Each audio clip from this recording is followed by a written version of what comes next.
এবং কালী পুজোর সময়তেও সারা বছর ধরে অনেকে ডন্ডিও কাটে।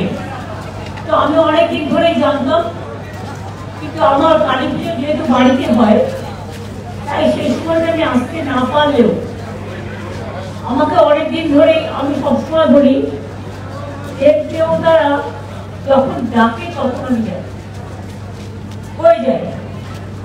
তো আমি ইলেকশনে আসতে পারিনি, আমি বাই ইলেকশন জেনারেলি করি না। আমি এখানকার মানুষকে কৃতজ্ঞতা জানাচ্ছি, নৈহাটি সহ সারা বাংলার মামাটি মানুষকে। সাথে সাথে আমি বড়বার এখানে আসতাম, আমি অপেক্ষা করছিলাম, কারণ ইলেকশনের মধ্যে আসলে আমাকে ইলেকশন মিটিং করতে হতো, তাই মাঝে মাঝে একটু ফাঁকি দিতে হয়, তাই একটু ফাঁকি দিয়ে অন্য কাজ করছিলাম। এই জন্য আজকে আমার আসার সুযোগ হলো। আজকে মঙ্গলবারও আছে, শনি মঙ্গলবারটা মায়ের দিন, এবং এরপর ফিরে গিয়ে আমার মিটিং আছে, ওর পেয়েছি আমাকে ঢুকতে হবে মিটিংয়ে। আমি আপনাদের যেভাবে আপনারা স্বাগত জানিয়েছেন, স্বাগত জানিয়েছেন, এবং মন্দির কর্তৃপক্ষ, মন্দিরের ট্রাস্ট, মন্দিরের পুরোহিতরা সকলে, সব চেয়ারম্যান, ব্যারাকপুর মিউনিসিপ্যালিটি, সমস্ত এমএলএরা এবং সব ইম্পর্টেন্ট সকলে পার্সোনালিটিরা এখানে উপস্থিত ছিলেন। আমি তাদের কাছে খুবই কৃতজ্ঞ। দু তিনটে কাজ অলরেডি, রাস্তাঘাট আপনারা দেখেছেন খুব চওড়া হয়ে গেছে। ফলে আগে আমি যখন এসেছিলাম তখন আমাকে অনেক সরু সরু জায়গা দিয়ে আসতে হয়েছিল। এই যে আপনাদের মোড়ে যে পার্টি অফিসগুলো, তখন 5 বছর আগে একটা গন্ডগোল হয়েছিল বিরাট, মনে আছে, সন্ত্রাস হয়েছিল। নৈহাটির মানুষের ওপরেও খুব অত্যাচার হয়েছিল, অনেকে ঘর ছাড়াও ছিলেন। তখন আমি ব্যারাকপুর ভাটপাড়া দিয়ে নৈহাটিতে এসেছিলাম, আমি মিটিংও একটা করেছিলাম মনে আছে মোড়ে। আর ওখানে নৈহাটি কাঁচরাপাড়ার ওই কাঠগড় মন্দিরের সামনে আমি দেখলাম সব দখল, সব রং করা হয়ে গেছে রাতারাতি। তখন ঘর থেকে একটা লোকও বেরোচ্ছিল না। আমি দেখলাম একটা জায়গায় একটু মোবিলের মতো কিছু পড়ে আছে, আর কাউকে বললাম একটু রং কিনে আন। আমি তারপরে যে অফিসগুলো আমাদের দখল করে নেওয়া হয়েছিল আমি নিজে রং করে, আজকেও আস্তে আস্তে আমার চোখে পড়লো অফিসটা, এটা আমি রং করে দিয়েছিলাম। এবং ওখানে আমি প্রায় ঘন্টা 2 বসেছিলাম যাতে নৈহাটির মানুষ সাহস পায়। আমার উদ্দেশ্যটা পার্টি অফিসটা রং করা ছিল না, আমার উদ্দেশ্যটা ছিল যাতে আপনাদের সামনে এসে বসলাম যাতে আপনারা সাহসটা পান। এবং তারপর থেকেই আমি 2 বার এসেছিলাম পরপর, যাতে ভাটপাড়া ব্যারাকপুরে শান্তি ফিরে আসে, নৈহাটি কাঁচরাপাড়া এইসব জায়গাগুলো কল্যাণী শান্তি ফিরে আসে। আমি সেই জন্য এসেছিলাম। সেদিন আমাকে অনেক অকথা কুকথা শুনতে হয়েছিল, যাক গিয়ে সেগুলো আমি ভুলে গেছি। খারাপ কথা মনে রাখতে নেই, ভালো কথা মনে রাখতে হয়। খারাপ কথা কুকথা চিন্তা করলে ব্রেনটা খারাপ হয়ে যায়, আর সুকথা চিন্তা করলে ব্রেনটা সু হয়। সুতরাং ওই সুস্বাগতম কথার মধ্যে সবটাই মানে আহ্বান জানানোর আছে। কাজে ফেরিঘাটটা বড়মান নামে করে দিতে বলেছি।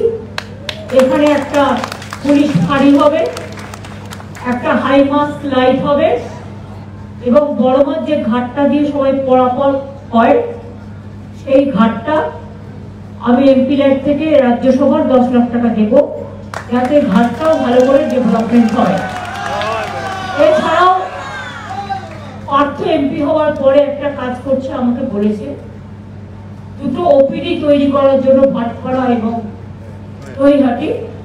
ও এমপি লাইট থেকে 2 কোটি 2 কোটি 4 কোটি টাকা দিচ্ছে। ওখানে এর জন্য ধন্যবাদ জানাচ্ছি, আপনারাই ওকে পাঠিয়েছেন কাজটা করতে। এবং এই টাকাটা আমার মনে হয় 4টে ফেজে হবে, একবারে একসাথে এগুলো দেখা যায় না, কিন্তু ওপিডি করবে বলে ওপিডির 4টে ফেজ একসাথে হয়ে যাবে।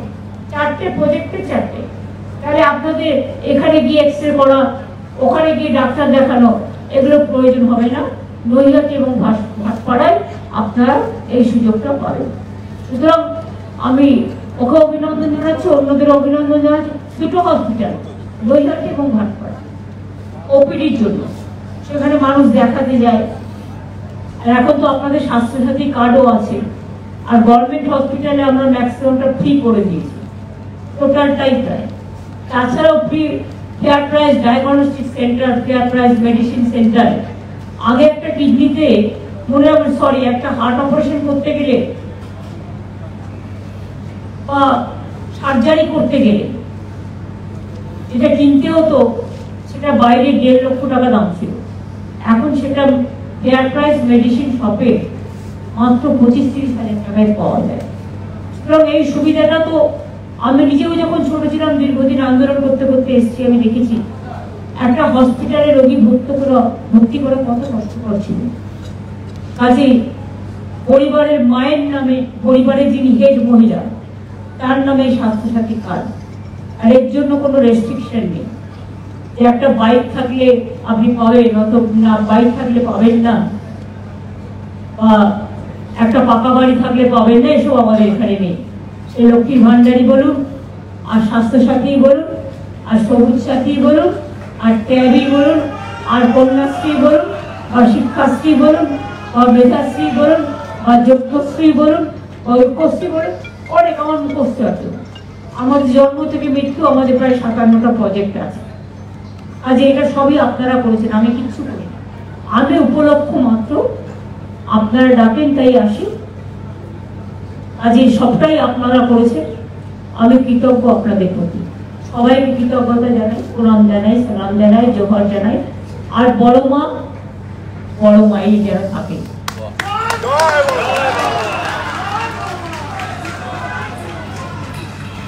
বড় মাকে আপনাদের সবার হয়ে আমি তো পুজো দিয়ে এসেছি, আপনাদের সকলের হয়তো প্রণাম জানানো হয়নি, নিশ্চয়ই জানিয়েছি। কি করে বলুন তো? আমাকে যেখানেই পুজো দিতে যাই, আমায় জিজ্ঞেস করে আপনার গোত্র কি নামে, কি গোত্রে পুজো দেবেন?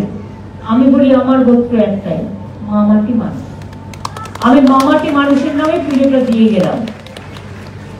এবং মাকে বলি কালী কালী মহাকালী, কালীকে কারো রাত্রিকে কেউ বড় মন্ত্রণে বলে, এক এক রকম বলে। ধর্মাত্ম মুখ্যদে দেবী নারায়ণী নমস্তুতে, সৃষ্টি স্থিতি বিনাশনম শক্তি ভূতে সনাতনী গুণশ্রয়ী গুণময়ী নারায়ণী নমস্তুতে, শরণাগত দিনার্থ পরিত্রাণ পরায়ণে সর্বশক্তি হরে দেবী নারায়ণী নমস্তুতে।